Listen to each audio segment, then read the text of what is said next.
તો મિત્રો, તમે બધા જાણો છો કે 25 સપ્ટેમ્બર 2025 એટલે કે ગુરુવારે આસો નવરાત્રિનો ચોથો દિવસ છે।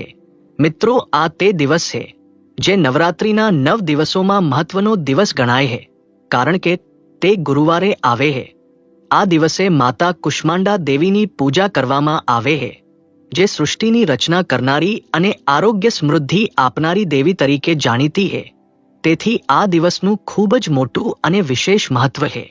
પૂજ્ય ગુરુજીએ કહ્યું છે કે જો ક્યારે મોકો મળે અને 25-20 સપ્ટેમ્બર 1925 એટલે કે ગુરુવારે નવરાત્રિનો ચોથો નોરતો આવે તો તમારે હળદરવાળા પાણીનો ઉપાય અવશ્ય કરવો જોઈએ। આ બંનેનો સંયોગ ખૂબ જ ઓછો આવે છે। તે સાથે જ આ દિવસે માતા લક્ષ્મી અને માતા કુષ્માંડાને એક ગુપ્ત વસ્તુ કોઈ પણ સંજોગે અર્પણ કરવી જોઈએ, જેનાથી માતા લક્ષ્મી અને માતા કુષ્માંડા તુરંત પ્રસન્ન થઈ જાય છે। તે વિશે પણ આ ખાસ વિડીયોમાં જણાવીશું। આ સાથે ગુરુજીએ તેમની શિવપુરાણ કથામાં જણાવ્યું છે કે આ દિવસે તમારે હળદરવાળા પાણીનો ઉપાય અવશ્ય કરવો જોઈએ, કારણ કે આવો દિવસ આખા વર્ષમાં માત્ર એક જ વાર આવે છે। નવરાત્રિનો આ ચોથો દિવસ માતા કુષ્માંડાની કૃપા મેળવવા માટે અત્યંત શુભ ગણાય છે, જે આરોગ્ય, સમૃદ્ધિ અને સકારાત્મક ઉર્જા પ્રદાન કરે છે। મિત્રો, તમે બધા જાણો છો કે નવરાત્રિના ચોથા નોરતાનો જો સૌથી મોટો ઉપાય હોય તો તે છે હળદરવાળા પાણીનો ઉપાય। તો મિત્રો, આ ગુરુવારે તમારે આ હળદરવાળા પાણીનો ઉપાય અવશ્ય કરવો। ઘણા લોકો એવા હશે જેમણે આ ઉપાય ન કર્યો હોય, એટલે કે આખું વર્ષ નીકળી ગયું, તેમણે કોઈ દિવસે આ હળદરવાળા પાણીનો ઉપાય ન કર્યો હોય, પરંતુ મિત્રો, તમારી પાસે એક આખરી મોકો બાકી છે, જે આ ખાસ દિવસ છે। તો આ દિવસે તમારે આ ઉપાય અવશ્ય કરી લેવો। ભલે તમે આખા મહિના દરમિયાન આ ઉપાય ન કર્યો હોય, પરંતુ જો તમે નવરાત્રિના ચોથા નોરતાના દિવસે આ ઉપાય કરી લો તો તમને આ ઉપાયનું એવું ફળ મળશે જેની તમે ક્યારેય કલ્પના પણ નહીં કરી હોય। આથી તમારે આ ઉપાય એક વાર અવશ્ય કરી લેવો, જેથી તમારા હાથમાંથી આ મોકો ન જાય અને તમને આ ઉપાયનું ફળ મળે। નવરાત્રિનો આ દિવસ શક્તિની ઉપાસના માટે ખૂબ જ શક્તિશાળી માનવામાં આવે છે, જેમાં હળદરનો ઉપયોગ માતાની કૃપા મેળવવા માટે શુભ ફળ આપે છે। મિત્રો, આ ઉપાય પંડિતજીએ તેમની હાલની શ્રી શિવ મહાપુરાણની કથામાં જણાવ્યો છે। આ ઉપાયને આજે અમે તમને ખૂબ સારી રીતે સમજાવવા જઈ રહ્યા છીએ। આ વિડીયો જોયા પછી આ ઉપાય સમજવા માટે તમારે બીજો કોઈ વિડીયો જોવાની જરૂર નહીં પડે। તો ચાલો મિત્રો, ઉપાય શરૂ કરીએ। જુઓ, આ આસો નવરાત્રિનો ચોથો નોરતો એટલો ખાસ હોય છે, એટલો મહત્વપૂર્ણ હોય છે એવું જોવામાં આવ્યું છે। કેટલીકવાર મોટા પૂજાપાઠ અને અનુષ્ઠાથી જે મનોકામના પૂર્ણ નથી થતી, તે નવરાત્રિના ચોથા નોરતાના દિવસે એક નાનકડા ઉપાયથી તમારી મનોકામના પૂર્ણ થઈ જાય છે। ઘણા લોકોએ આ ઉપાય કર્યો છે અને તેમને આ ઉપાયનું ફળ પણ અવશ્ય મળ્યું છે। જો તમે પણ આ ઉપાય કરવા માંગો છો તો તમે આ ઉપાયને પહેલા સારી રીતે સમજી લો, સાંભળી લો અને પછી કરો। તમને આ ઉપાયનું ફળ અવશ્ય મળશે। આ ઉપાય કરી લેવાથી તમારા ઘરમાં ગમે તેવી દુઃખ કે સમસ્યા ચાલી રહી હોય, તમને તેનું કારણ પણ ખબર ન હોય કે આ સમસ્યા કયા કારણે ચાલી રહી છે, તેનું કોઈ પણ કારણ હોઈ શકે, જેમ કે પિતૃદોષ હોઈ શકે અથવા કોઈ પણ પ્રકારનો મંગળ દોષ હોઈ શકે, તો આ દિવસે તમારે આ ઉપાય કરી લેવો। આ એક એવો ઉપાય છે જે જો કોઈ વિશેષ દિવસે કરવામાં આવે તો તે વિશેષ દિવસનું ફળ તો મળે જ છે, પરંતુ આપણે તે દિવસે આ ઉપાય કર્યો હોય તો તેનાથી પણ મોટું ફળ મળે છે, અને ફળ ખૂબ જ જલ્દી મળે છે, કારણ કે તમે આ ઉપાય ખૂબ જ મોટા અને વિશેષ દિવસે કરી રહ્યા છો। નવરાત્રિનો આ દિવસ માતા કુષ્માંડાની આરાધના કરવા માટેનો ખૂબ જ ખાસ અવસર છે। તો ચાલો હવે ઉપાય વિશે વાત કરીએ, પરંતુ તે પહેલા તમારે એ જાણવું જરૂરી છે કે આ ઉપાય કયા સમયે કરવો, કોને કરવો અને કેવી રીતે કરવો, તે બધું જ વિડીયોમાં આગળ અમે તમને એક એક કરીને જણાવીશું। તેથી આ વિડીયોને કાપીને કે અધૂરો છોડવાની ભૂલ ન કરશો, નહીંતર તમને ક્યારે સફળતા નહીં મળી શકે। તેથી જ આ વિડીયોને અંત સુધી જરૂરથી જુઓ અને આપણી ચેનલ ગુજરાતી ટેલ્સને સબસ્ક્રાઇબ અવશ્ય કરી લેજો અને આ વિડીયોને લાઇક કરીને કમેન્ટ બોક્સમાં જય માં કુષ્માંડા અવશ્ય ટાઈપ કરી દેજો. તો મિત્રો, આ હળદરવાળા પાણીના ઉપાયને આપણે આ ગુરુવારે નવરાત્રિના ચોથા નોરતાના દિવસે કેવી રીતે કરવો, કોને કરવો, કયા સમયે કરવો અને ક્યાં કરવો, આ બધા સવાલોના જવાબ તમને આ વિડીયોમાં મળી જશે. જે આ વિડીયો જોશે તેને હળદરવાળા પાણીનો ઉપાય અવશ્ય કરવો જોઈએ, કારણ કે આ દિવસે હળદરનું પણ ખૂબ જ મોટું અને વિશેષ મહત્વ હોય છે. જ્યારે હળદરવાળા પાણીની વાત આવે તો આ સોના પર સુહાગા જેવી વાત થઈ જાય છે અને આ નવરાત્રિનો ખૂબ જ મોટો ઉપાય બની જાય છે. તો હવે મિત્રો, આ હળદરવાળા પાણીનો ઉપાય આખરે કોને કરવો, સૌથી પહેલા આપણે તે વાત જાણી લઈએ. તો જુઓ, ઘરની જે મોટી માતાઓ અને બહેનો હોય છે તેમાંથી કોઈ પણ એક મોટી માતા કે બહેન આ ઉપાય કરી શકે છે. મિત્રો, જો તમે ઈચ્છો તો તમારા ઘરના બધા સભ્યોને પણ આ ઉપાય કરાવી શકો છો. જો કોઈ વ્યક્તિની પોતાની કોઈ મનોકામના હોય, પોતાનું કોઈ દુઃખ કે પરેશાની હોય જે તે પોતાના માટે આ ઉપાય કરવા માંગતો હોય તો તે પોતે પણ આ ઉપાય કરી શકે છે. બાકી જો ઘરમાં કોઈ એવું હોય જે પોતાના આખા ઘર પરિવારની સુખ શાંતિ માટે આ ઉપાય કરવા માંગતો હોય તો તે પણ કરી શકે છે. તેમાં કોઈ સમસ્યા નથી. એટલે કે આ ઉપાય દરેક સભ્ય કરી શકે છે અને આખા ઘર પરિવાર માટે ઘરની મોટી માતાઓ બહેનોમાંથી કોઈ એક માતા કે બહેન પણ કરી શકે છે.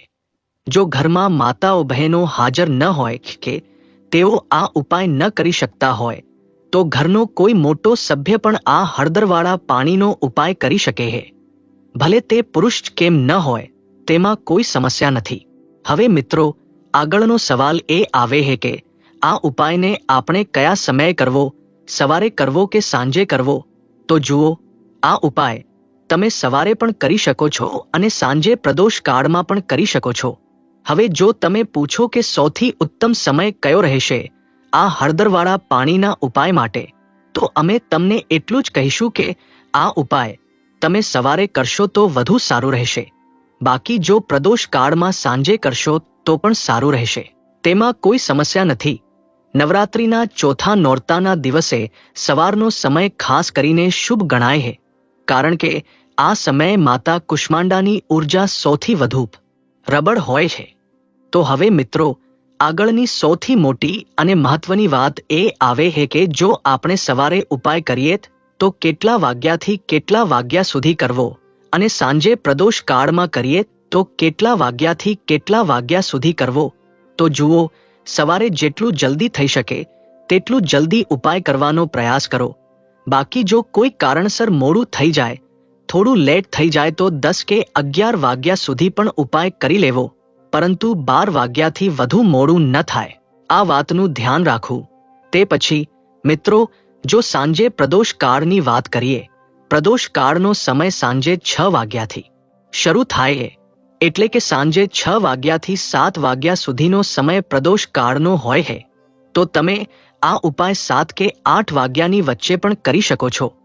એટલે કે સાંજે 6 વાગ્યાથી રાતના 8 વાગ્યા સુધી તમે ક્યારે પણ આ ઉપાય કરી શકો છો. તેમાં કોઈ સમસ્યા નથી. આવામાં જો તમે હળદરવાળા પાણીનો ઉપાય કરી લો તો એવું માની લો તમારું ભાગ્ય ચમકે છે અને ગરીબી હંમેશા માટે ઘરમાંથી દૂર થઈ જાય છે.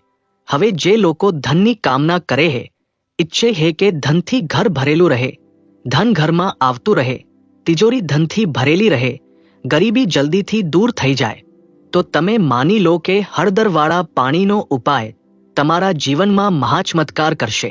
કારણ કે અહીં સીધું તમને શ્રી હરિ વિષ્ણુ અને માતા કુષ્માંડાની કૃપા અને તેમનો આશીર્વાદ મળે છે.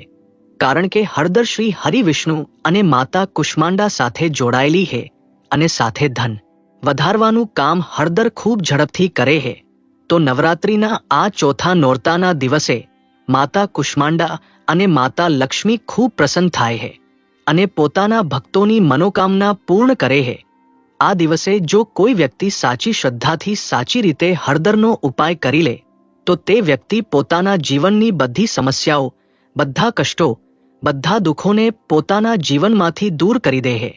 તો જ્યારે તમે હળદરવાળું પાણી તમારા ઘરમાં નાખશો તો ન માત્ર તમારા ઘરમાં ધન આવશે, ધન વધશે, પરંતુ તમારા જીવનમાં જે દુઃખ હે, બીમારીઓ હે, ઘરમાં ક્લેશ હે, કષ્ટો હે, તે બધું તમારા જીવનમાંથી દૂર થાય હે. કારણ કે અહીં શ્રી હરિવિષ્ણુ, માતા કુષ્માંડા અને માતા લક્ષ્મીની કૃપા પણ તમને એક સાથે મળે હે. સાથે જ તમને જણાવીએ કે હળદર સુખ અને સમૃદ્ધિનું પ્રતીક માનવામાં આવે છે. જેટલા માંગલિક કાર્યો આપણે કરીએ છીએ, લગ્ન વિવાહ હોય, તેમાં આપણે હળદર અવશ્ય લઈએ છીએ, કારણ કે હળદર સકારાત્મક ઉર્જા વધારવાનું કામ પણ કરે છે, સકારાત્મકતાનું પ્રતીક છે.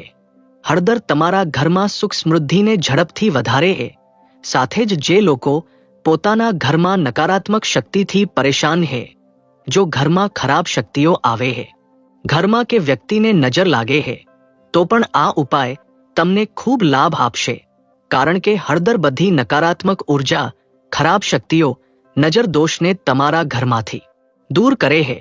જ્યારે પણ તમે હળદરનો ઉપાય કરો, હળદરવાળા પાણીનો ઉપાય કરો, તો ચાલો વાત કરીએ કે હળદરવાળા પાણીથી તમે તમારું ભાગ્ય રાતોરાત કેવી રીતે ચમકાવી શકો છો. માતા લક્ષ્મી, માતા કુષ્માંડા અને શ્રી હરિવિષ્ણુની કૃપા મેળવીને તો જુઓ, સૌથી પહેલા આ દિવસે સવારે સ્નાન કરીને તમારે સ્વચ્છ વસ્ત્રો ધારણ કરવા. જો તમારી પાસે પીળા રંગના વસ્ત્રો હોય તો આ દિવસે પીળા રંગના વસ્ત્રો પહેરવાનો પ્રયાસ કરો. આ ઉપરાંત તમારે શું કરવું? એક લોટામાં કે કોઈ પણ વાસણમાં શુદ્ધ જળ લેવું, તેમાં થોડી પીસેલી હળદર નાખવી અને થોડું ગંગાજળ નાખવું. તો હવે તમારે શું કરવું? આ જળનું છંટકાવ તમારા આખા ઘરમાં કરવું. પરંતુ છંટકાવ કેવી રીતે કરવું? સૌથી પહેલા ઘરના મંદિરમાં છંટકાવ કરવું. ઓમ નમો ભગવતે વાસુદેવાય નમઃ આ મંત્ર બોલવો. જો મંત્ર યાદ ન રહે તો જય શ્રી હરિવિષ્ણુ, જય મહાલક્ષ્મી, જય માતા કુષ્માંડા બોલતા હળદરવાળા પાણીનું છંટકાવ ઘરના મંદિરમાં કરવું સૌથી પહેલા. તે પછી ઘરમાં જેટલા રૂમ છે ત્યાં છંટકાવ કરવું. ઘરનો જે ઈશાન કોણ છે, એટલે કે ઉત્તર અને પૂર્વની વચ્ચેની દિશા, ત્યાં ખાસ કરીને તમારે આ હળદરવાળા પાણીનું છંટકાવ કરવું. તે પછી તમારે તમારા ઘરના મુખ્ય દ્વાર પર અવશ્ય છંટકાવ કરવું. અંદરની બાજુએ પણ અને બહારની બાજુએ પણ. તમારું મુખ્ય દ્વાર એટલે કે લાકડાનો જે તમારો દરવાજો છે, ત્યાં અંદરની બાજુએ પણ હળદરવાળા પાણીનું છંટકાવ કરવું અને બહારની બાજુએ પણ છંટકાવ કરતા જય શ્રી હરિવિષ્ણુ, જય મહાલક્ષ્મી, જય માતા કુષ્માંડા, ઓમ નમો ભગવતે વાસુદેવાય નમઃ આ મંત્રનો જાપ કરતા તમારે આ હળદરવાળા પાણીનું આખા ઘરમાં નવરાત્રિના ચોથા નોરતાના દિવસે છંટકાવ કરવું. તે પછી એક ગોળ વાટનો દીવો તૈયાર કરવો. શ્રી હરિવિષ્ણુ અને માતા કુષ્માંડા માટે શુદ્ધ ઘી આ દીવામાં ભરવું અને રૂની ગોળ વાટ લગાવીને દેશી ઘીથી ભરીને આ દીવો તૈયાર કર્યા પછી તમારે તમારા ઘરના મંદિરમાં શ્રી હરિવિષ્ણુ, માતા લક્ષ્મી અને માતા કુષ્માંડાની સામે મૂકવું. આ ઉપાય કરવાથી હંમેશા સુખ અને વૃદ્ધિમાં વૃદ્ધિ થાય છે અને હંમેશા તમારા ઘરમાં ધનનો પ્રભાવ રહે છે. ક્યારેય એવું નથી થતું કે આજે તમારા ઘરમાં પૈસા છે અને કાલે નથી. ઘણા ઘરોમાં તમે જોયું હશે કે ધન આવે છે, પરંતુ થોડા સમય માટે.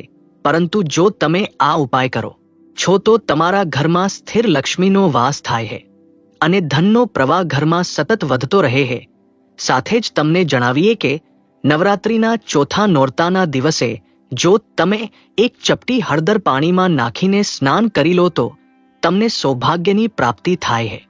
મિત્રો, જે લોકો કહે છે કે ભાગ્યનો સાથ નથી મળતો, ભાગ્યમાં દુઃખ લખેલું છે, કષ્ટ લખેલું છે, અમારા ભાગ્યમાં તો ગરીબી જ લખેલી છે, જેમને એવી સમસ્યાઓ છે કે હાથમાં પૈસા નથી આવતા અને જો આવે છે તો હાથમાં ટકતા નથી અથવા ધન આવવાનો રસ્તો જ નથી મળતો. તમે ખૂબ પ્રયાસ કરો છો કે ધન કેવી રીતે મેળવવું, પરંતુ ધન મેળવી શકતા નથી.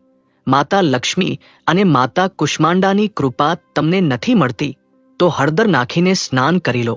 આ દિવસે આનાથી ખૂબ લાભ થશે. કારણ કે જ્યારે તમે આ ઉપાય કરો છો તો તમારી કુંડળીમાં ગુરુની બૃહસ્પતિની સ્થિતિ ખૂબ મજબૂત થઈ જાય છે, જેનાથી તમે વધુને વધુ ધનવાન બનો છો. તો જે લોકો પોતાની કુંડળીમાં ગુરુને મજબૂત રાખે હે તે જ વ્યક્તિ પોતાના જીવનમાં મહાધની બને હે. હળદર નાખીને સ્નાન કરવાથી એક લાભ એ પણ મળે છે કે તમારી આસપાસ હંમેશા સકારાત્મક અને પોઝિટિવ ઉર્જા રહે હે. ખરાબ શક્તિઓ, નકારાત્મક ઉર્જા, નજર દોષ તમારાથી હંમેશા દૂર રહે હે. હવે જુઓ, જો કોઈને નજર લાગી જાય તો તે વ્યક્તિ ખૂબ જલ્દી બીમાર પડી જાય હે. જીવનમાં તેને ઘણા કષ્ટોનો સામનો કરવો પડે હે. ધન હાથમાં આવીને ચાલ્યું જાય હે. આથી હળદર નાખીને સ્નાન કરવાનું ભૂલશો નહીં. જો તમારા ઘરમાં ધન સંપત્તિની ખૂબ ઉણપ હોય તો આજે ગુરુવારે હળદર નાખીને સ્નાન કરવાનું શરૂ કરો અને પછી જુઓ, થોડા સમયમાં જ તમને તમારા ભાગ્યનો સાથ કેવી રીતે મળે હે. તો જેમને ભાગ્યનો સાથ મળે હે તેમને જીવનમાં બધું ખૂબ સરળતાથી મળી જાય હે. મિત્રો, આ દિવસે તમારે એક બીજો ઉપાય પણ કરવાનો હે જે હળદર સાથે જ જોડાયેલો હે. આ ઉપાય કરવાથી તમારી ધનની તિજોરી ક્યારેય ખાલી નથી રહેતી. તો જે લોકો ઈચ્છે હે કે ધનની તિજોરી હંમેશા ધનથી ભરેલી રહે અને તેમાં ધન વધતું રહે તો જુઓ, ખૂબ નાનકડો ઉપાય હે. હળદરનો જ ઉપાય હે. તમારે આ દિવસે થોડી પીસેલી હળદર લેવી, તેમાં શુદ્ધ જળ નાખવું અને તેનું ગાઢું પેસ્ટ બનાવી લેવું. હવે હળદરનું સ્વસ્તિક તમારે તમારા ઘરમાં બનાવવું. તો જ્યાં તમે તમારા ઘરમાં ધન રાખો છો, તમારા પૈસા રાખો છો, ભલે તમે અલમારીમાં રાખો, કોઈ બોક્સમાં રાખો, સંદૂકમાં રાખો, કોઈ ડબ્બામાં રાખો, જ્યાં તમે તમારું ધન રાખો છો ત્યાં તમારે હળદરથી સ્વસ્તિક બનાવવું. સ્વસ્તિક શ્રી હરિ વિષ્ણુ અને માતા કુષ્માંડાનું આસન અને માતા લક્ષ્મીનું સ્વરૂપ હે. જ્યારે પણ તમે નવરાત્રિના ચોથા નોરતાના દિવસે તમારી તિજોરીમાં સ્વસ્તિક બનાવી દો છો તો એવું માની લો કે તમારા ધનમાં ક્યારેય ઉણપ નહીં આવે અને દિવસે દિવસે તમારું ધન વધતું જશે. કારણ કે અહીં માતા લક્ષ્મી, માતા કુષ્માંડા અને શ્રી હરિ વિષ્ણુ બંને એકસાથે સ્વસ્તિકમાં આવી જાય છે. મિત્રો, હવે આપણે વાત કરીએ એવા એક અત્યંત ગુપ્ત અને વિશેષ ઉપાય વિશે કે જે માત્ર ભાગ્યશાળી લોકો જ જાણી શકશે. અને તમે ખૂબ જ ભાગ્યશાળી છો ત્યારે જ તમે અહીં સુધી આ વિડિયો જોઈ રહ્યા છો. તો હવે હું તમને એક ખાસ વસ્તુ વિશે જણાવીશ જે ખૂબ જ ખાસ વસ્તુ છે. હા મિત્રો, એવું કહેવામાં આવે છે કે નવરાત્રિનો ચોથો નોરતો એ માત્ર એક ઉપવાસનું પર્વ નથી, પરંતુ આ દિવસે એવા અમુક ગુપ્ત ઉપાય થાય છે કે જેના દ્વારા જીવનની દરિદ્રતા, દર્દ અને દુઃખ દૂર થઈ શકે છે. અને એ બધા ઉપાયોનો આધાર છે ભગવાન વિષ્ણુ અને માતા કુષ્માંડાના સર્વપ્રિય ચંદનમાં છુપાયેલી એક દુર્લભ તાકાત. પણ ખાસ ધ્યાન આપો, અહીં વાત સામાન્ય પીળા ચંદનની નથી. અહીં વાત છે એક એવા ચંદનની જેનો રંગ સફેદ છે અને જે માત્ર શાસ્ત્રોમાં ઉલ્લેખિત છે. સફેદ ચંદન. હા મિત્રો, નવરાત્રિના ચોથા નોરતાના દિવસે જો કોઈ ભક્ત શ્રદ્ધાપૂર્વક ભગવાન શ્રી હરિ અને માતા કુષ્માંડાને સફેદ ચંદન અર્પણ કરે અને તેની પાછળ શાસ્ત્રોક્ત વિધિ પ્રમાણે ઉપાય કરે તો એ વ્યક્તિના પાપ, વાદ, આરોગ્યના દુઃખ, ઘરના ઝઘડા, ધંધાના વાઘા બધું ઓગળી જાય. આવું કેમ? ચાલો એનું રહસ્ય જાણીએ. સૌપ્રથમ, શાસ્ત્રોમાં કહેવાયું છે કે ચંદન એ શીતળતા અને શુદ્ધિનું પ્રતીક છે. પણ સફેદ ચંદન એ ખાસ તપસ્વીઓ માટે રાખવામાં આવતું હતું. ભગવદ્ ગીતા, સ્કંદ પુરાણ અને પદ્મ પુરાણમાં એવી ઘટના આવે છે જ્યાં દેવી લક્ષ્મી અને દેવી કુષ્માંડા પૃથ્વી પર જ્યારે અવતાર લે છે ત્યારે તેમને સુગંધિત, શીતળ અને શ્વેત ચંદન અર્પણ કરવામાં આવે છે, જેમાં તેઓ તુરંત પ્રસન્ન થાય છે. મિત્રો, નવરાત્રિના ચોથા નોરતાના દિવસે જો ભક્તો ચિત્ત શુદ્ધિથી શ્રી હરિચંદન અર્પણ કરે તો દેવતાઓ જેવી કૃપા પ્રાપ્ત થાય છે. ખાસ કરીને સફેદ ચંદન જે મન, મસ્તિષ્ક અને ચિંતન ત્રણેયને શાંત કરે છે. તો ચાલો હવે આ ચંદનનો ઉપાય કેવી રીતે આપણું જીવન બદલી શકે છે એ જાણી લઈએ. મિત્રો, નવરાત્રિના ચોથા નોરતાના દિવસે વહેલી સવારે ઉઠીને પવિત્ર સ્નાન પછી ભગવાન વિષ્ણુ અને માતા કુષ્માંડાની મૂર્તિ કે ફોટાને આગળ બેસી ભગવાનના ચરણોમાં પોતે તૈયાર કરેલું સફેદ ચંદન લગાડવું. પછી ઓમ નમો ભગવતે વાસુદેવાય અથવા શ્રીમદ ભાગવતના પ્રથમ સ્કંદના કોઈ પણ શ્લોકનો 108 વાર જાપ કરો. એ સમયે જેટલું સંતુલિત ચિત્ત રહેશે તેટલી શક્તિ આ ચંદનથી હળે હળે અવતરે હે. આજે જ્યારે મન બીજું કંઈ નહીં માંગે ત્યારે એ ચંદનના અણુઓ દિવ્ય ધ્વનિ સાથે ભક્તના ચિત્તમાં પ્રસાદ રૂપે પ્રવેશ કરે હે. મિત્રો, આ એક અદ્ભુત તંત્રશાસ્ત્રીય ઉપાય હે. નવરાત્રિના ચોથા નોરતાના દિવસે સાંજના સમયે પોતે હાથથી તૈયાર કરેલું સફેદ ચંદન લો, તેમાં ગુલાબજળ કે ગંગાજળના થોડા ટીપા મિક્સ કરો અને એક સુંદર પેસ્ટ બનાવો. હવે ઘરના મુખ્ય દરવાજાની અંદરવાળી દિવાલ પર ઓમ અને નીચે સ્વસ્તિકનું ચિહ્ન દોરો. એ સમયે શ્રી મહાલક્ષ્મી નમઃ મંત્ર બોલી લો. એવું માનવામાં આવે છે કે દેવી લક્ષ્મી અને માતા કુષ્માંડા ઘરમાં પ્રવેશ કરે છે અને જ્યારે આ ચિહ્ન જુએ છે તો ત્યાં વૃદ્ધિ, આરોગ્ય અને સુખ અને શાંતિ દીર્ઘ સમય માટે સ્થાયી થાય છે. જો પરિવારમાં કોઈ પિતૃદોષ હોય, અચાનક અવરોધ આવે, કામ અટકે કે ચિંતાઓ ઓચિંતી ઊભી થાય તો આ નવરાત્રિના ચોથા નોરતાના દિવસે પિતૃઓના ફોટા સામે દીવો કરી શાંતિથી સુંદરકાંડ કે રામરક્ષા સ્ત્રોતનો પઠન કરો અને ત્યાં ચંદનનું તિલક કરો. શક્ય હોય તો પિતૃ તીર્થમાં આવેલા કૂવામાં આ ચંદન અર્પણ કરો.